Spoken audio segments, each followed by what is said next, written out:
What if the most powerful weapon in human history is not a bomb, not a gun, not even information, but belief? Belief can make people abandon their families. It can make them give up their names, their money, even their lives. It can silence doubt, rewrite morality, and turn obedience into virtue. And the most unsettling part, those who believe rarely feel controlled. They feel chosen. In every era of uncertainty, economic collapse, political instability, social anxiety groups emerge that promise clarity, purpose, and belonging. Most of them begin quietly. Some fade away. But a few grow powerful enough to reshape lives entirely. These are not always religious movements. They are not always political. They are not always violent. They are systems of belief, what we commonly call cults. And for institutions whose job is to understand power, influence, and human behavior, cults represent something extraordinary. Not because of what they believe, but because of how belief works.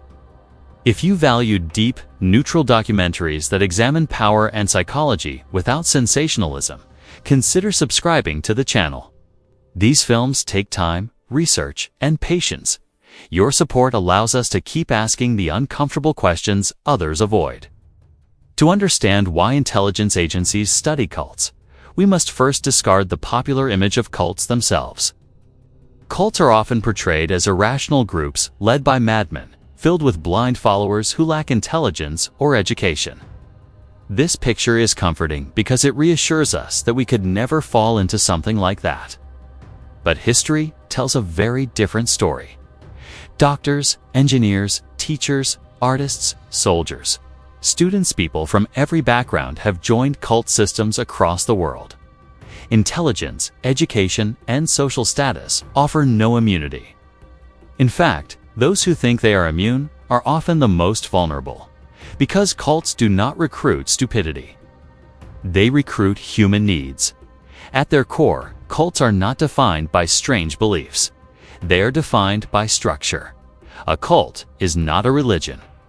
A cult is not an ideology. A cult is not even a group.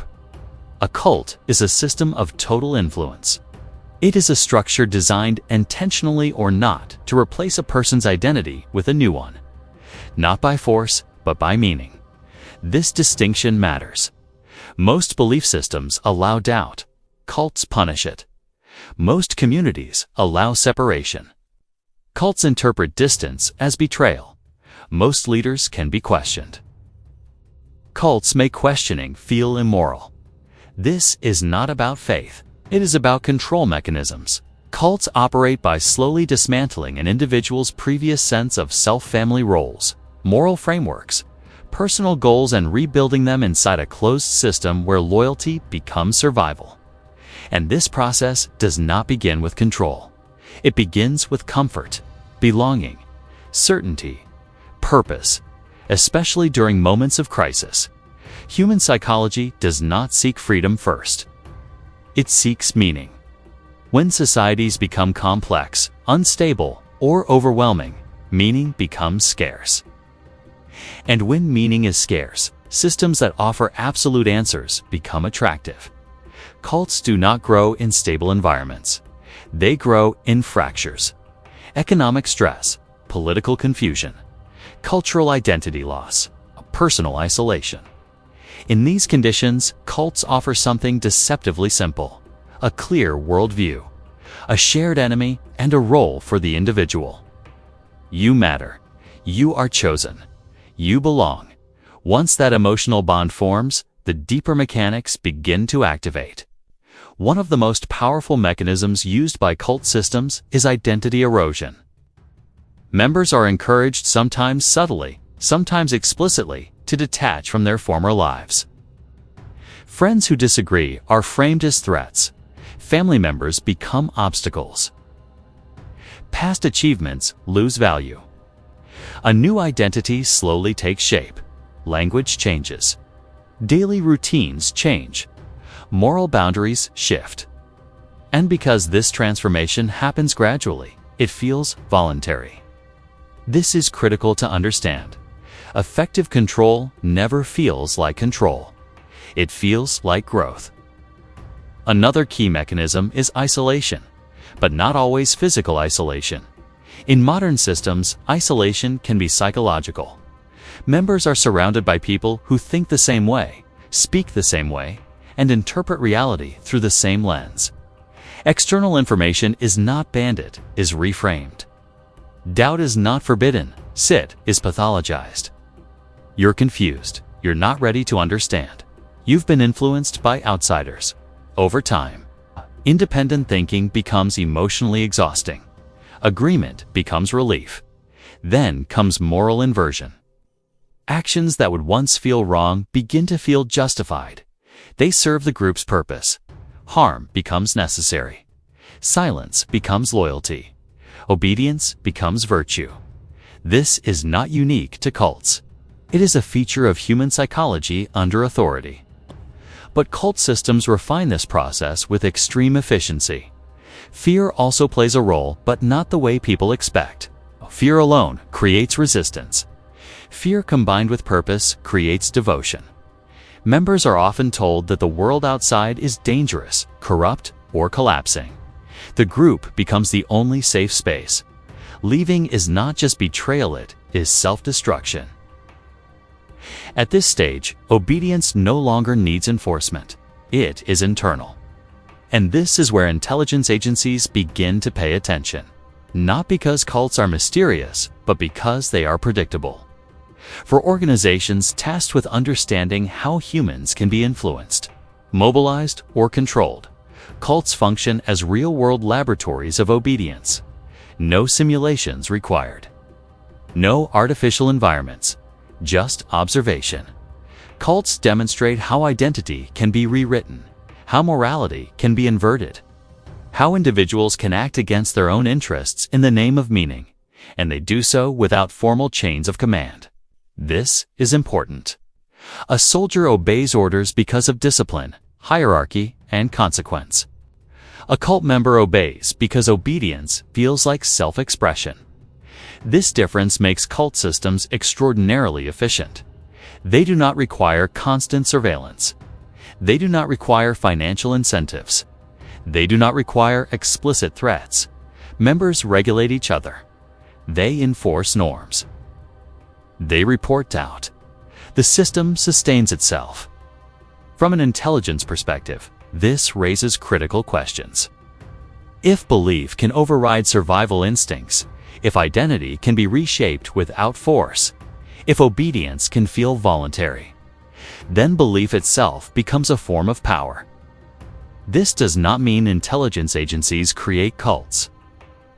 In reality, direct creation is rare, risky, and unnecessary. What agencies do is study patterns. They observe how belief systems grow, how leaders emerge, how followers react under pressure, how dissent is neutralized. They analyze which conditions allow such systems to thrive. Because once something is understood, it can be anticipated. And once anticipated, it can be used. Cults also offer something intelligence agencies value deeply: plausible deniability.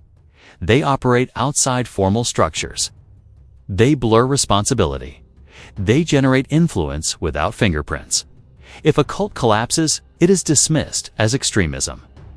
If it succeeds, it reshapes behavior quietly.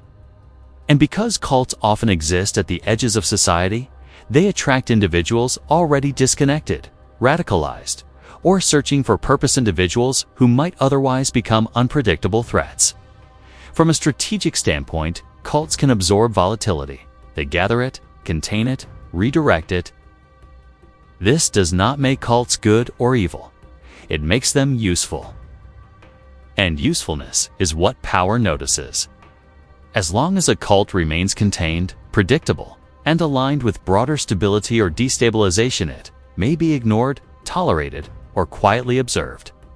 But this tolerance is never permanent, because power is not loyal, it is conditional.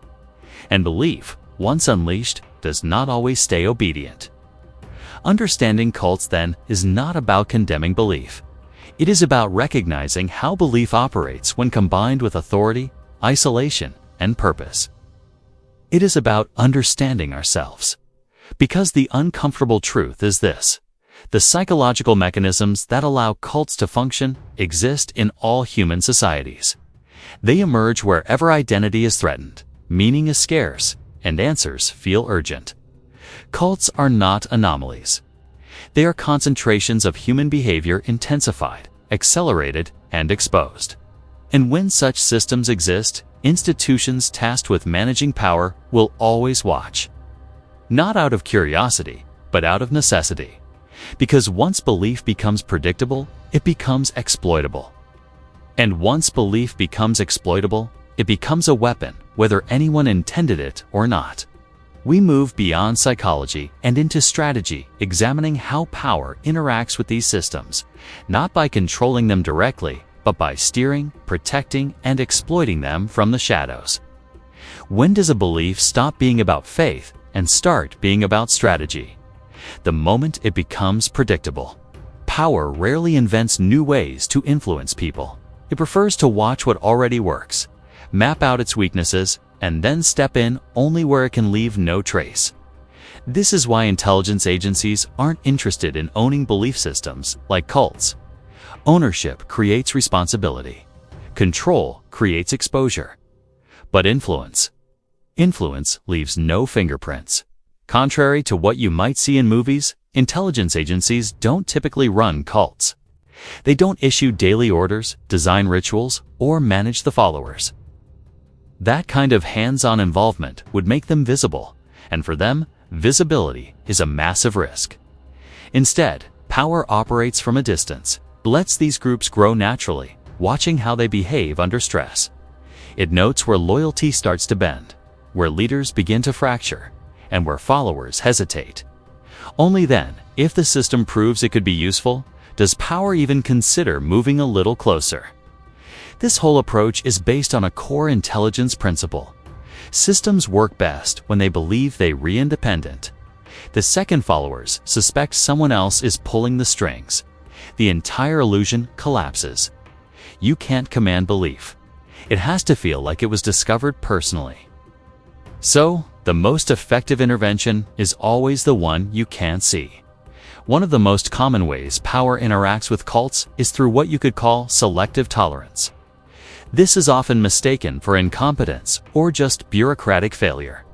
But when a group repeatedly violates norms, gets tons of complaints, and shows all the warning signs, yet somehow continues to operate, it suggests something more complex is going on.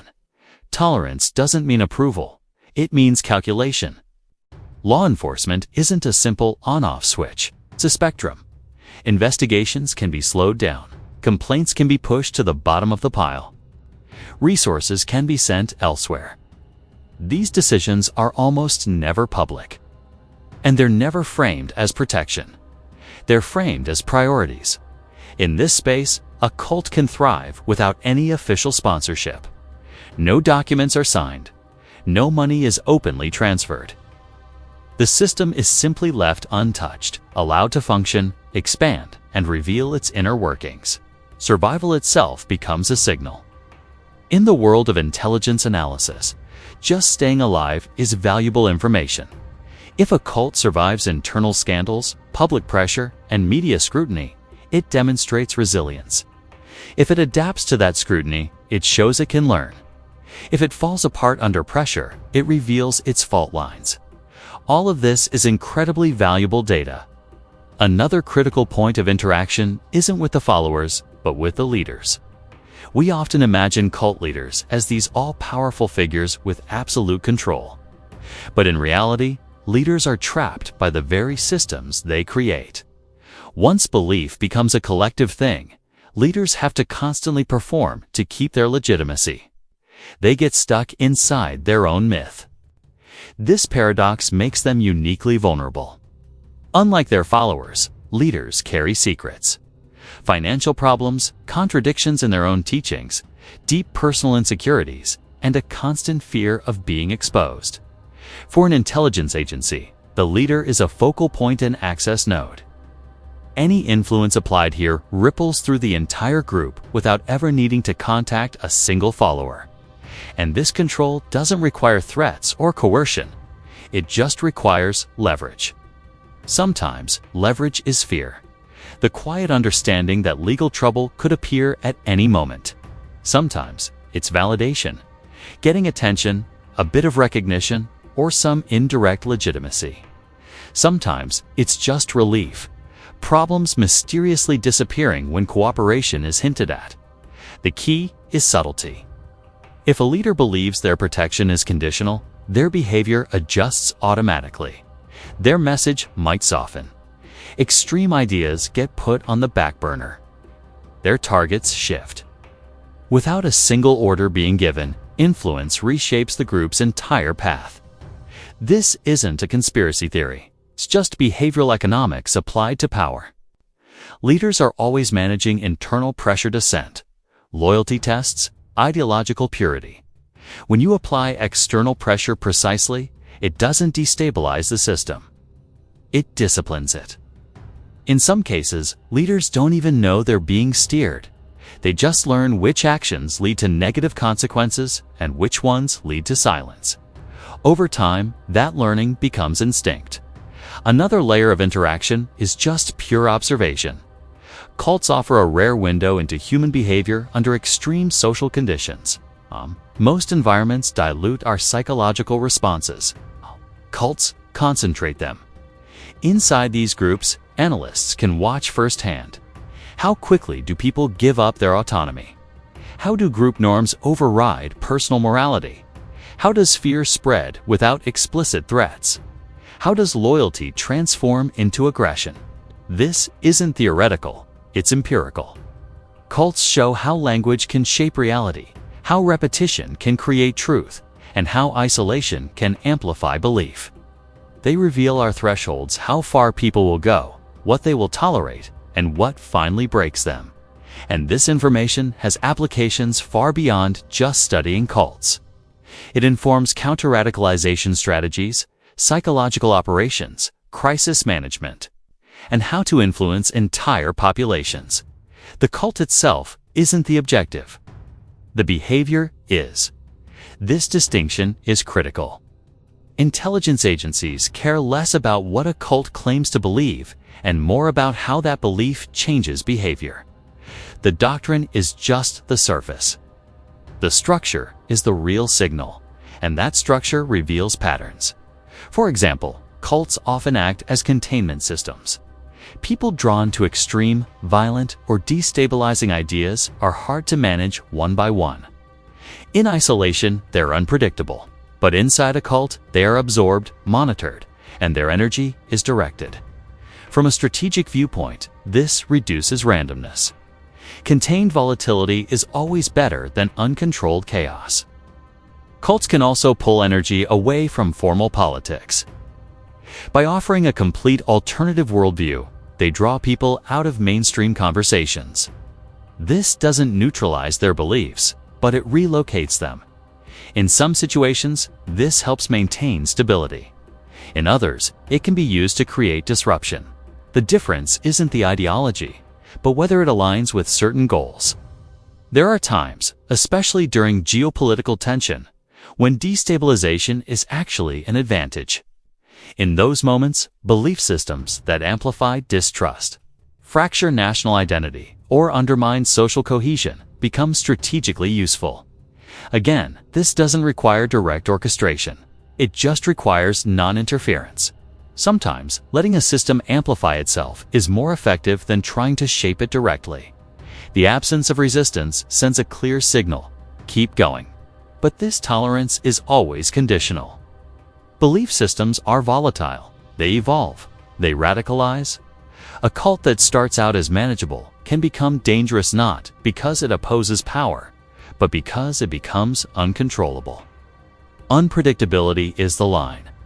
Once a group crosses it, the relationship changes. Before that moment, agencies are monitoring several key indicators: breakdowns in internal discipline, instability in the leadership, an escalation of violence, sudden spikes in public visibility, or a narrative that becomes completely rigid. These signals suggest a loss of control, not by outsiders, but by the system itself. And power does not tolerate systems it cannot predict. It's important to understand that none of this requires moral judgment. Intelligence institutions don't operate on approval or condemnation. They operate on assessment. Is the system stable? Is it predictable? Is it useful, or at least not disruptive? As long as the answers are yes, they maintain their distance. But distance should never be mistaken for indifference, because even while they are just observing, they are also preparing contingencies. Every cult has an expiration date. It's not fixed, but it's conditional. It depends on usefulness, containment, and alignment with broader interests. The moment one of those variables shifts, the environment changes. Protection quietly evaporates. Tolerance narrows. Attention sharpens. From the inside, this shift feels sudden and shocking. From the outside, it looks inevitable. The cult starts facing pressure it has never seen before. Legal scrutiny intensifies. The media narrative hardens. Former insiders are suddenly given huge platforms. Silence turns into investigation. What changes isn't the cult's behavior, but its permission to exist. And permission, once it's withdrawn, is rarely given back. This is the final phase not of belief, but of consequence. Because belief systems can be studied, steered, and tolerated, but they can never be allowed to outgrow the structures that observe them. And when they do, the same mechanisms that once allowed them to flourish are quietly and systematically reversed, without apology. That moment, when usefulness ends and exposure begins, is where influence gives way to erasure. And it is there that the true cost of belief becomes visible. Exposure rarely arrives as a single event. It unfolds as a sequence of permissions being quietly withdrawn. At first, nothing appears different from the inside. Routines continue. Messages remain confident. Loyalty is reaffirmed. But outside the system, the environment begins to shift. What was once ignored is now documented. What was once dismissed is now archived. What was once tolerated becomes questionable. This phase is often misunderstood as sudden collapse. In reality, collapse is only the visible outcome of a decision made earlier. The decision that a system is no longer worth containing. When that decision is reached, protection does not end loudly. It ends procedurally. Investigations that once stalled begin to move. Jurisdictional barriers dissolve. Legal interpretations narrow. Media narratives once fragment a line around a single frame. Former members who were once ignored find platforms. Internal contradictions are no longer dismissed as misunderstandings.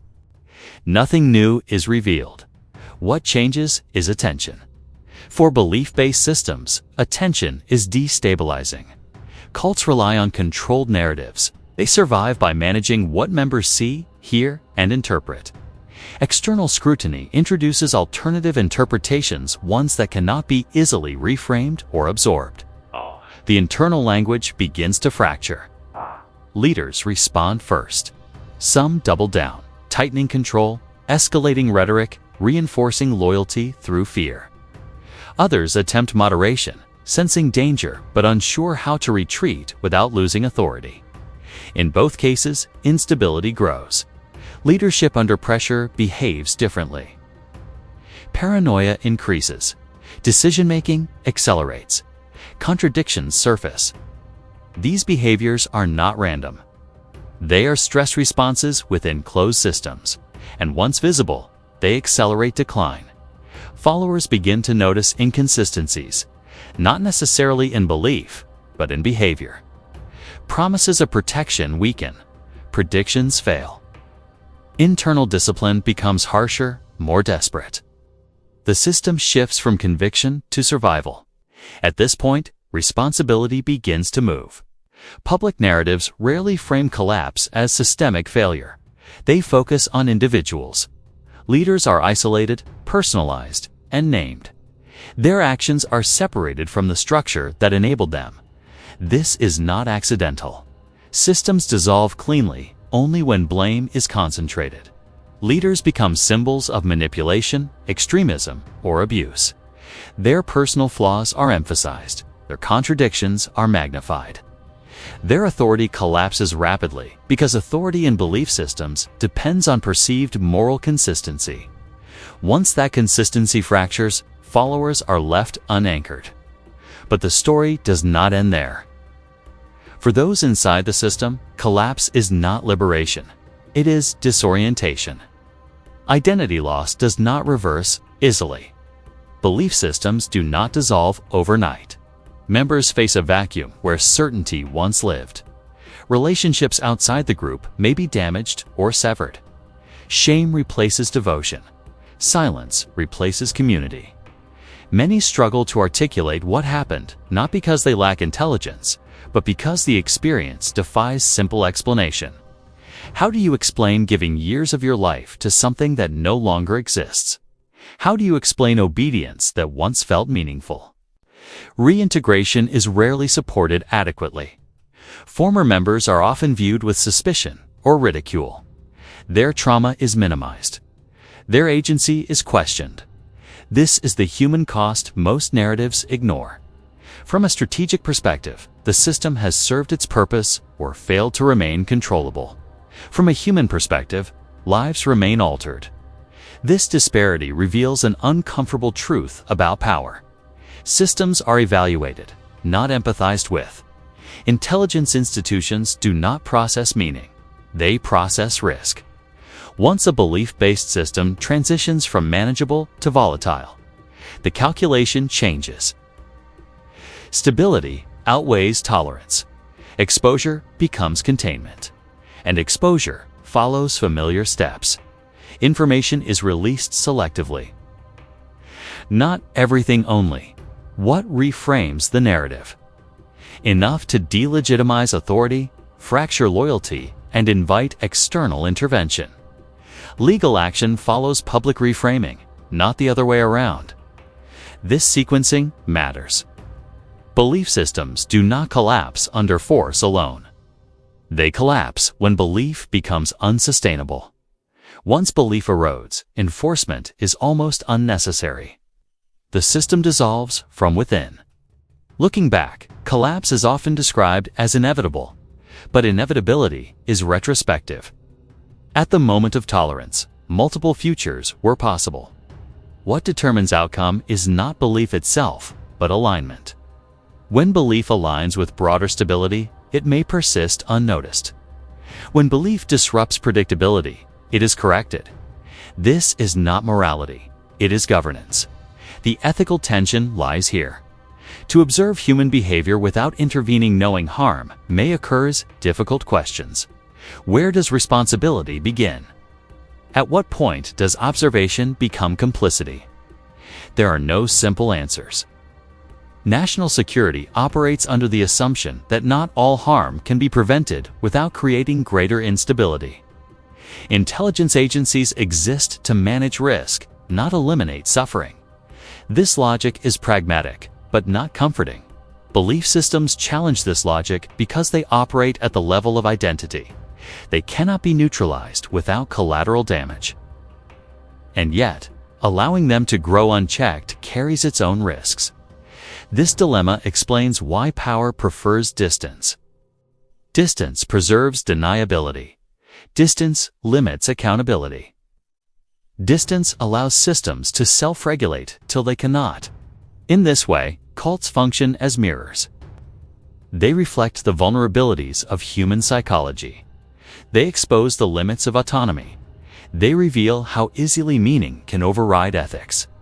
They are not anomalies created by belief. They are intensifications of patterns present everywhere.